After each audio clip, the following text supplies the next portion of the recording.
തിരഞ്ഞെടുപ്പ് ഫലങ്ങൾ പുറത്തു വന്നപ്പോൾ ഏറ്റവും വലിയ തിരിച്ചടി നേരിട്ട രാഷ്ട്രീയ പാർട്ടികളിലൊന്ന് ആന്ധ്രാപ്രദേശിൽ ജഗൻമോഹൻ റെഡ്ഡിക്കാണ്.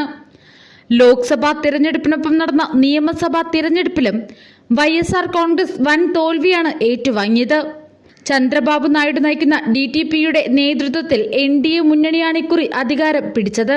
2019 നടന്ന നിയമസഭാ തിരഞ്ഞെടുപ്പിൽ 151 സീറ്റുകൾ നേടിയാണ് YSR കോൺഗ്രസ് അധികാരത്തിലെത്തിയത്. അന്ന് DTPക്ക് 23 സീറ്റും ജനസേനയ്ക്ക് 1 സീറ്റും മാത്രമാണ് ലഭിച്ചത്.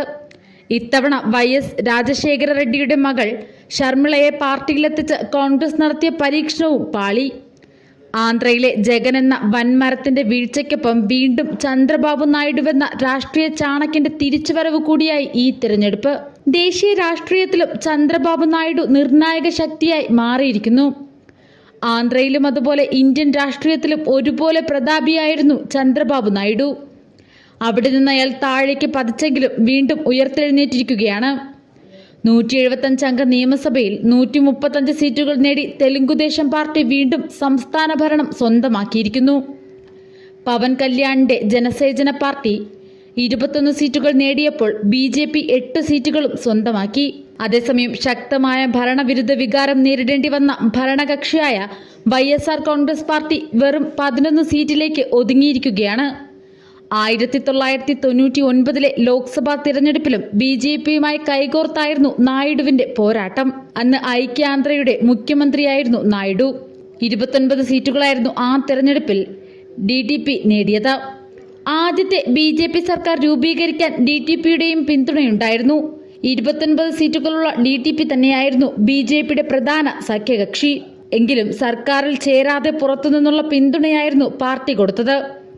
എന്നാൽ ഒന്നാം വാജ്പേയി സർക്കാരിന് അധികം ആയുസ് ഉണ്ടായിരുന്നില്ല. 2014 ഒന്നാം മോദി സർക്കാരിനും DTPയുടെ പിന്തുണയുണ്ടായിരുന്നു. സർക്കാരിലും അവർ പങ്കാളിയായി. 2018 ആന്ധ്ര നിയമസഭാ തിരഞ്ഞെടുപ്പിന് മുന്നോടിയായവർ NDA സഖ്യത്തിൽ നിന്ന് പുറത്തു പോകുകയായിരുന്നു. ഇത്തവണത്തെ തിരഞ്ഞെടുപ്പിന് മുന്നോടിയായി വീണ്ടും കൂട്ടുചേർന്നതാണ്. ആന്ധ്രയിൽ ജഗന്റെ വീഴ്ച അത്ര ചെറുതല്ല. അതിലേക്ക് നയിച്ച കാരണങ്ങൾ നിരവധിയാണ്. ചന്ദ്രബാബു നായിഡു എന്ന അതികായനെ ജയിലിലടച്ചതു മുതൽ അദ്ദേഹത്തിന്റെ അണികൾ വെറുതെ ഇരുന്നില്ല. നായിഡുവിന്റെ ശക്തമായ തിരിച്ചുവരവിലൂടെ മറുപടി നൽകുമെന്നുറച്ചായിരുന്നു പ്രവർത്തനങ്ങൾ. അതുകൊണ്ട് തന്നെ തനിക്കൊപ്പം നിൽക്കുന്നവരെ വിശ്വാസത്തിലെടുത്തും അവരെ തന്നെ കളത്തിലിറക്കിയതും നായിഡുവിന്റെ വിജയം അനായാസമാക്കി. മറിച്ച് ജഗനാകട്ടെ തുടർഭരണമെന്ന അമിത ആത്മവിശ്വാസത്തിൽ കൂടെ നിൽക്കുന്നവരെ പോലും മാറ്റി നിർത്തുന്ന സമീപനമാണ് സ്വീകരിച്ചത്. നവരത്നലു എന്ന പേരിലെ ക്ഷേമ പദ്ധതികൾ സ്ത്രീ വോട്ടർമാർക്കിടയിൽ വലിയ സ്വാധീനം ഉണ്ടാക്കിയിരുന്നു. എന്നാൽ അതുമാത്രം പോരായിരുന്നു ജഗന് വീണ്ടും ജനങ്ങളുടെ വിശ്വാസം ജയിക്കാൻ. രക്ഷകനായി കണ്ട നായിഡുവിന് സാധിക്കാത്തത് ജഗൻ നടപ്പിലാക്കുമെന്നായിരുന്നു ജനങ്ങളുടെ പ്രതീക്ഷ. എന്നാൽ അടിസ്ഥാന സൗകര്യ വികസനമില്ലായ്മയടക്കം ജഗനെതിരായും പ്രതിഫലിച്ചു. വൈദ്യുതി, കുടിവെള്ള പ്രതിസന്ധി, കൂടിയ വൈദ്യുതി നിരക്കുകൾ, വിലക്കയറ്റം എന്നിവയും ജഗന് എതിരായി. ജോലി വാഗ്ദാനം നടപ്പാക്കാതിരുന്നതും അതുവഴിയുണ്ടായ തൊഴിലില്ലായ്മയും വലിയ തോതിൽ ജനവികാരം ഇളക്കി.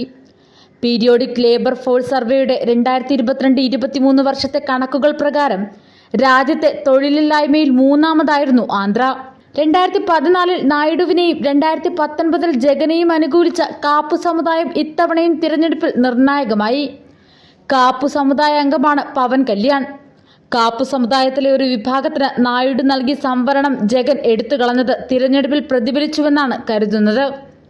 സംവരണം എടുത്തുകളഞ്ഞതിലെ അതൃപ്തി മറികടക്കാൻ ജഗൻ കൊണ്ടുവന്ന ക്ഷേമ പൊടിക്കൈ ഫലവത്തായില്ലെന്ന് വേണം കരുതാൻ. ഇതിനൊക്കെ പുറമെയാണ് സ്ഥാനാർത്ഥി നിർണയത്തിലെ പ്രതിസന്ധികൾ ജഗന് തിരിച്ചടിയായത്. 14 സിറ്റിംഗ് MPമാർക്ക് സീറ്റ് നിഷേധിച്ചു. 37 MLAമാർക്കും ഒരവസരം കൂടി നൽകിയില്ല. ഇതുകൂടാതെ നിരവധി MLAമാരെ മാറ്റി പരീക്ഷിക്കുകയും ചെയ്തു. ഇത് നേതാക്കൾക്കും പ്രവർത്തകർക്കുമിടയിൽ വലിയ അതൃപ്തിക്കിടയാക്കി. തിരഞ്ഞെടുപ്പിന് മുമ്പായി ചന്ദ്രബാബു നായിഡുവിനെ ജഗൻ അറസ്റ്റ് ചെയ്തത് അദ്ദേഹത്തിന് അനുകൂലമായ സഹതാപ തരംഗം ഉണ്ടാക്കിയെന്ന് വേണം കരുതാൻ. നൈപുണ്യ വികസന കോർപ്പറേഷൻ അഴിമതി കേസിൽ അകത്തായ നായിഡു 2 മാസത്തോളം ജയിലിൽ കിടന്നു. 371 കോടി രൂപയുടെ അഴിമതി ആരോപണമായിരുന്നു നായിഡുവിനെതിരെ ഉയർന്നത്. നായിഡുവിന്റെ അറസ്റ്റിന് പിന്നാലെ പുറത്തുവന്ന ആദ്യ രാഷ്ട്രീയ പ്രതികരണം BJPയുടേതായിരുന്നു. ഭാവിയിൽ മുന്നണി രൂപവത്കരണം എളുപ്പമാക്കാൻ കൂടെ ലക്ഷ്യമിട്ടായിരുന്നു അന്നത്തെ BJPയുടെ രോഷപ്രകടനം. പിന്നാലെ പവനും ജഗനെതിരെ രംഗത്തെത്തി. അന്ന് കരക്കിരുന്ന് കാണാമെന്ന നിലപാടായിരുന്നു കോൺഗ്രസിന്റേത്. 2 മാസത്തിന് ശേഷം ജയിൽ മോചിതനായ നായിഡുവിന് സ്വന്തം സംസ്ഥാനത്ത് മാത്രമല്ല നിയമസഭാ തിരഞ്ഞെടുപ്പിൽ തെലങ്കാനയിൽ പോലും വീരപരിവേഷമാണ് ലഭിച്ചത്.